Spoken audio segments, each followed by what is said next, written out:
Hello everyone, my name is Lynda Sayce. I am a lute player and this is my Lute Roadshow, the lockdown edition. In normal times, my roadshow is a concert programme. It does indeed go on the road, just about, as you can see. And ordinarily, I cover my stage with 10 or more contrasting members of the lute family, on which I play live music covering almost 1,000 years. I also pass around facsimile lute music, some wood samples, a gut string or two, to give you as complete an overview of the lute's history as I can. However, at the moment, we are all in coronavirus lockdown, and I and my colleagues have no stage. So please come and join me in my living room for the Lute Sofa Show. The European lute derives both its name and most of its features from a stringed instrument of the Arab world called the oud. The name derives from the Arabic words for the wood, al-oud, and this is because the instrument's soundboard is made from wood, unlike many other stringed instruments whose soundboards could be made from parchment or snakeskin or fish skin, like the shamisen and the banjo still are, and also because its body is constructed from strips of wood, unlike many stringed instruments which have bodies made from animal shells, like the charango, or plant goods, like the sitar. Most of the lute's features can be traced back to the oud. For example, the basic shape of the instrument, this pear-shaped body, the soundboard made from a very thin plate of wood with piercings filled with carving, which we call roses. The fingerboard is completely flat and flush with the soundboard, unlike the modern guitar, which has a raised fingerboard. The peg box bends back at a very sharp angle, and the strings are tuned with these friction pegs. The strings themselves are in pairs, and the strings of the pair are played simultaneously, and we call each pair a course. They are tied to a bridge, which is glued to the soundboard of the instrument. The oud, for most of its history, has been fretless, so you see no frets on the neck of my oud. This is because the music of the Arab world uses many more scales than we use in Western music, and with many different interval sizes, lots of microtones, which are quite difficult to get if you have frets on the instrument. You either have to have many frets or no frets. So the oud, for most of its existence, has been fretless. It is played with a plectrum, with a long, narrow plectrum called a risha, and is still essentially a single line melody instrument. Very difficult to play chords on an instrument that has no frets. So these are the main characteristics of the oud. One more characteristic, actually you can't see on this one because it's covered in marquetry, but you can see it very clearly on this one, which is a child's oud. You can see that the back is made from these different slices of wood. They're cut from a block, like you would slice a block of cheese, and then cut to shape and bent over a solid mould to create this amazing shape. We don't know exactly when the European lute developed from the oud. The Muslim settlers were in Iberia from the 8th century until the 15th, and towards the latter part of this period we begin to see instruments which are very definitely European lutes, not ouds. So by the 14th century we find lutes with 4 pairs of strings with 4 courses, and by the 15th century we have many depictions of lutes with 5 courses, 5 pairs of strings, looking very much like this one. So you will recognise many features of this lute from the oud. So the round back, constructed from ribs, the soundboard with multiple carvings, roses, double strings tied to a bridge, this bent back peg box, and the friction pegs to tune. People always ask, why is it bent? The simple explanation is that you have to have some small angle here, otherwise this part of the string in the peg box would also vibrate when you play, and we don't want that. And every stringed instrument, even this modern guitar for example, has some small angle there to stop that top part of the string vibrating. It's just a little more extreme on these instruments, partly for the tradition, because it comes from the oud where it was very much a stylistic feature, and partly, as we will see later, for very practical reasons.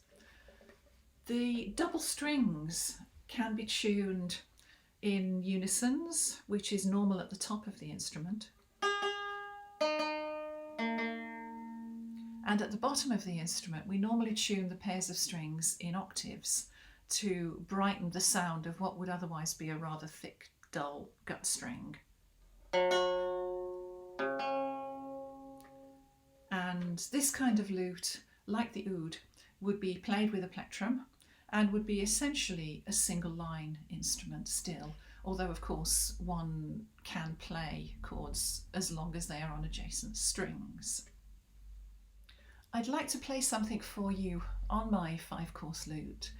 Normally I would play this instrument together with colleagues, either singers or other instrumentalists, but since that's not possible at the moment, I've chosen an anonymous bass dance from the late 15th century, the danse de clèves. Bass dance tenors were used as a basis for improvisation, and because the European lute, unlike the oud, is fretted, I have these gut frets tied around the neck, it's possible to play some chords, so I've added some very simple harmony underneath the tune.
The 5-course lute was extremely successful and extremely widespread. But at the end of the 15th century, there were 2 enormous developments in the history of the lute, which set it up to dominate instrumental music for the whole of the 16th century. The first was that another string was added to the base of the lute. We've already seen this happen once with the transition from a 4-course lute to a 5-course lute, somewhere between the 14th and 15th centuries. But now we have an extra 6th course added to the bottom of the instrument, giving us 2 octaves between the outer strings. So therefore 3 octaves in total, if you include all the fretted notes. And the other big development was that lutenists stopped plucking the strings with a plectrum and began to pluck the strings with the fingertips, which means, of course, polyphony becomes possible. I can play 2, 3, 4 strings at the same time, and they don't have to be adjacent. So I now have an instrument with a total range of 3 octaves, fully chromatic, able to play polyphony and able to play dynamics. No keyboard instrument and no harp of the period could do all of these things. So these are the main reasons why the lute became so dominant. To demonstrate how lutenists embraced polyphony on the new 6-course lute, I'd like to play for you a short fantasia by Francesco da Milano, who shares with Michelangelo the unusual honour of having been referred to by his contemporaries as Il Divino. He was born in 1497, so as a child he probably grew up learning to play with finger technique, but would certainly have been surrounded by older players still playing with a plectrum. However, his music completely embraces the polyphonic possibilities of the 6-course instrument.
The 6-course lute was incredibly successful.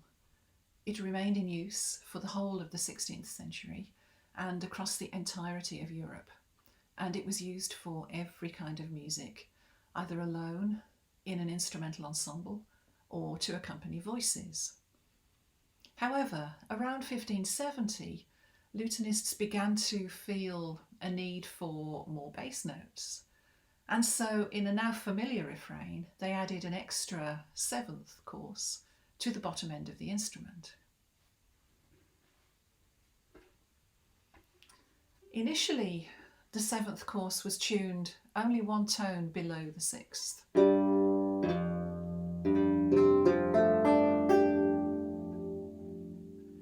But very soon afterwards, perhaps aided by developments in string technology, lutenists began to write for a 7-course tuning where the lowest course is tuned a 4th below the 6th, giving us this very versatile symmetrical tuning.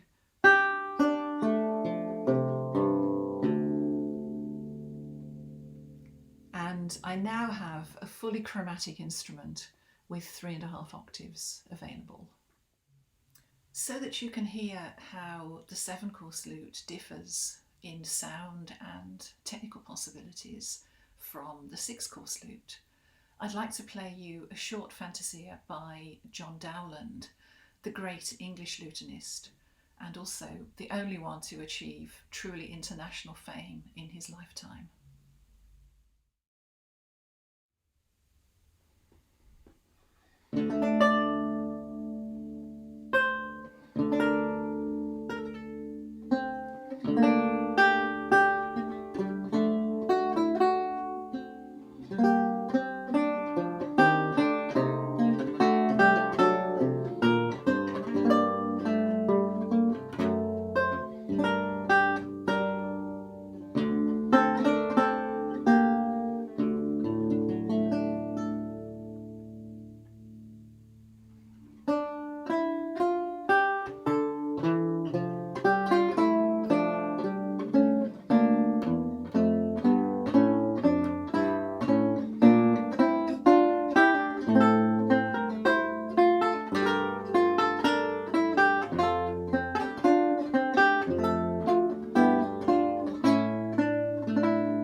Those two 7-course lute tunings were in use at the same time, giving lutenists a series of unenviable choices: to collect and play music for only one tuning, to keep retuning the strings of that lowest course, or even to keep changing the strings of that lowest course.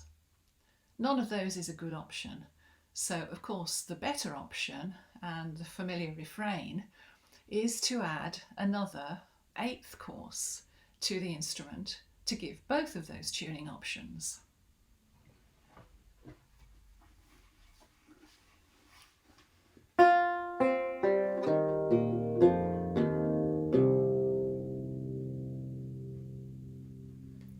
So this 8-course lute has the same range as the 7-course lute I played a moment ago, but offers me also the other 7-course tuning on the same instrument without any changes. And of course, composers were quick to take advantage of the new harmonic possibilities offered by the 8-course lute. And to demonstrate this, I would like to play you a little piece by the Jacobean court lutenist John Sturt. It's called Lady Banning's Almain.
If you were thinking that this 8-course lute looked a little bigger and sounded a little lower than the 7-course lute I played earlier, you would be right, because the 7-course lute was an alto size and this is a tenor. By the end of the 16th century, the lute was well established as a consort instrument in its own right and came in many sizes like the viol or the recorder. Here you can see what is, to the best of my knowledge, the only modern matched Renaissance lute family currently in existence. The original instruments were all built in the Paduan workshop of Vendelino Tiefenbrücker between the 1580s and the early 1600s. The modern copies were made by Ivo Magarini. On the left we have a large bass lute This is tuned to a nominal D tuning, like the bass file. And the huge size of the instrument makes me very glad that the European lute has the bent back peg box that came from the Arabic oud. Otherwise, reaching the pegs on this huge lute would be really a problem. To the right of the large bass, we have a smaller bass lute tuned one tone above it in a nominal E tuning. And moving right again, we have a tenor lute tuned in nominal G, like a tenor viol, so therefore a fourth above the large bass. Moving right again, we have the alto, which is tuned one tone above the tenor in a nominal A tuning, so a fifth above the large bass. To its right, we have a treble lute, tuned in high D, so like a treble viol, an octave above the large bass lute. And finally on the end we have a tiny soprano lute, which is tuned in high G, so an octave above the tenor lute. Consorts of lutes like this were in common use in most Renaissance courts, bringing a very beautiful and sophisticated sound to courtly music, sadly rarely heard today. The 8-course lute was in common use by the 1590s, still with this rather unusual and intriguing gap at the bottom. And inevitably, it wasn't long before lutenists started to wonder about filling in that gap. And of course, the solution was to add another bass course to give this note. And so the 9-course lute was born by 1600. And then composers started to request different combinations of bass notes. So those notes are traditionally tuned to F, E or E flat, and D on a G lute. But composers increasingly started to demand a low C. So sometimes a piece will need an F, an E and a C, sometimes an F, a D and a C, and other combinations. And so inevitably the solution was to add yet another 10th course to the bottom of the instrument. And so the 10-course lute of the very early years of the 17th century has a diatonic run of notes from the 6th course downwards.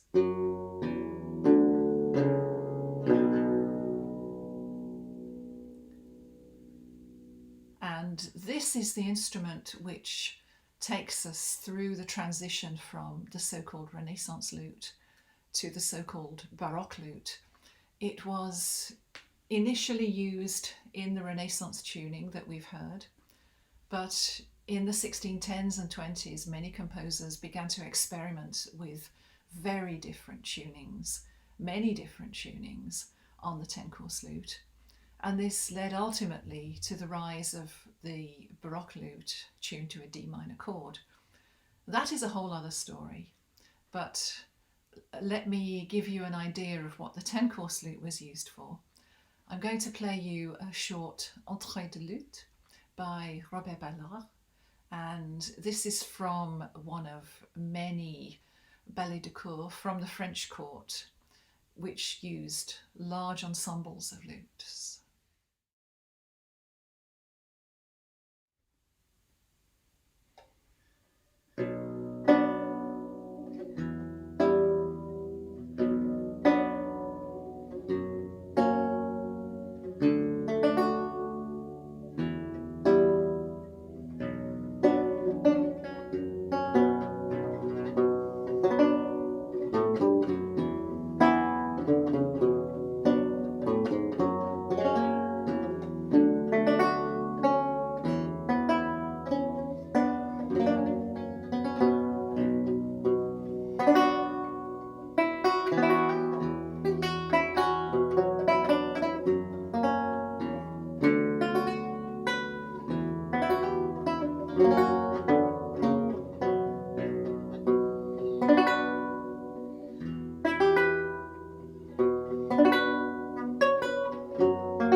I have one final instrument to show to you.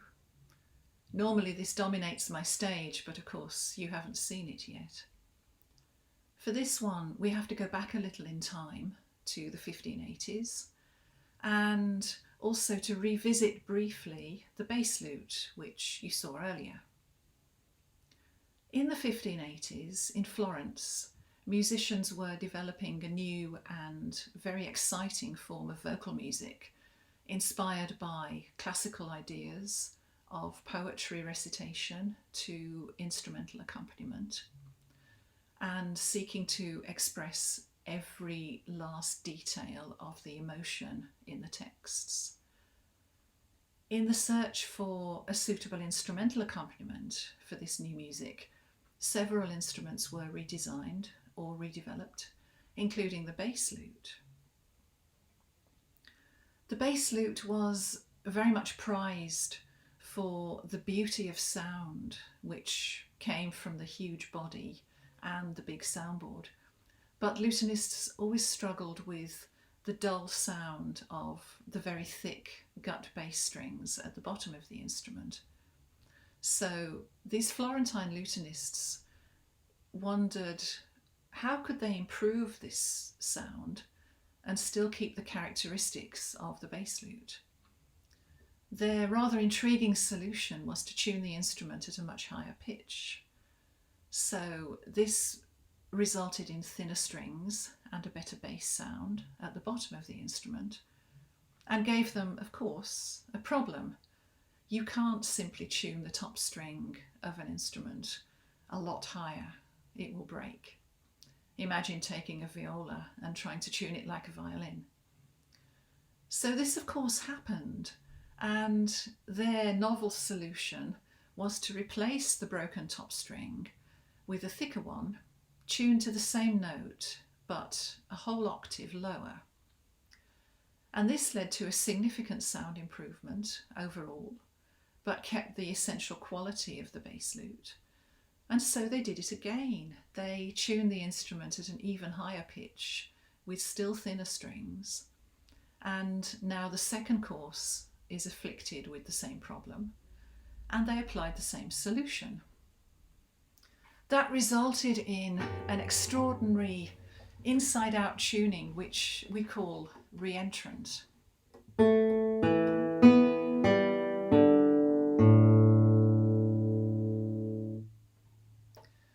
But in the course of raising our bass lute's pitch, we have robbed it of its bass register, which was its main reason for existence. So, by now you know the refrain. They added some more bass strings to the bottom of the instrument. A whole octave's worth, 8 of them.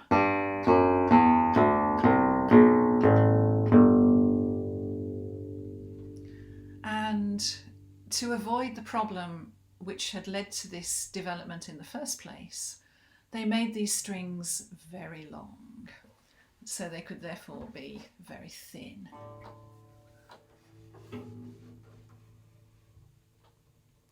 And this redeveloped instrument they called chitarrone, derived from the Greek word kithara, which was a stringed instrument used to accompany the Greek poetry recitations. It has another colloquial name in Italian, theorbo, and it's the English translation of this name, theorbo, by which this instrument is normally known today. To give you an idea of the sound of this extraordinary instrument, I will now play for you a short chaconne by Alessandro Piccinini.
To close, I would like to try to make a virtue of this necessity, and also to take shameless advantage of the possibilities that this technology offers.